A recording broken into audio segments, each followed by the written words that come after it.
అనేక ఉద్యమ గీతాలు కూడా రాసిన అన్న. ఏం పాట? ప్రధానమంత్రి ఒక సందర్భంలో ఈ ఆజాదీ కా అమృత్ అని చెప్పి అమృత్ దివస్ అని చెప్పి చేసిరు కదా, అక్కడ ఉత్తరప్రదేశ్లో మాత్రం రామాలయం కోసం అక్కడ ఉన్నటువంటి పేదవాళ్ళు ఇల్లు కూల్చుతున్నారు. దేశవ్యాప్తంగా అనేక అట్రాసిటీస్ జరుగుతున్నాయి. అన్ని దృష్టిలో పెట్టుకున్నా.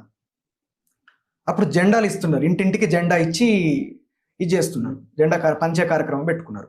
అప్పుడు మా ఇంటికి కూడా ఒక జెండా వచ్చింది. ఆ జెండాను చూసి ఇంటి మీద ఎగరేయాలని చెప్పి అన్నారు.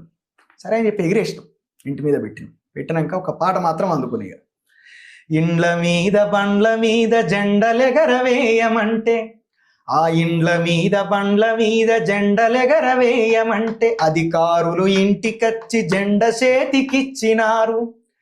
జెండనెగరవేద్దామంటే మాకు ఇండ్లు లేవు సారు, జెండనెగరవేద్దామంటే మాకు ఇండ్లు లేవు సారు.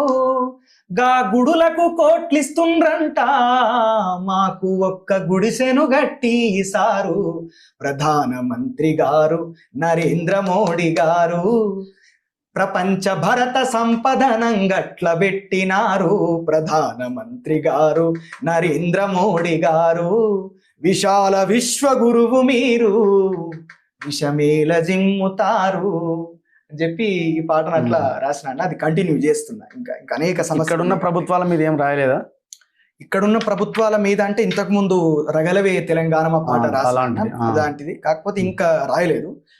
ఖచ్చితంగా ఇప్పుడు ఉన్నటువంటి సమస్యలు ఏంటంటే ఒక్క సమస్యను అడ్రస్ చేయడం కాకుండా అన్ని సమస్యలకు సంబంధించి గమనించి ఆ ప్రజల పడుతున్నటువంటి ఆ సమగ్రమైనటువంటి సమస్య గురించి ఖచ్చితంగా ప్రభుత్వాలను ప్రశ్నించుకుంటా పాట అనేది ఖచ్చితంగా రాస్తాను, త్వరలో రాస్తాను.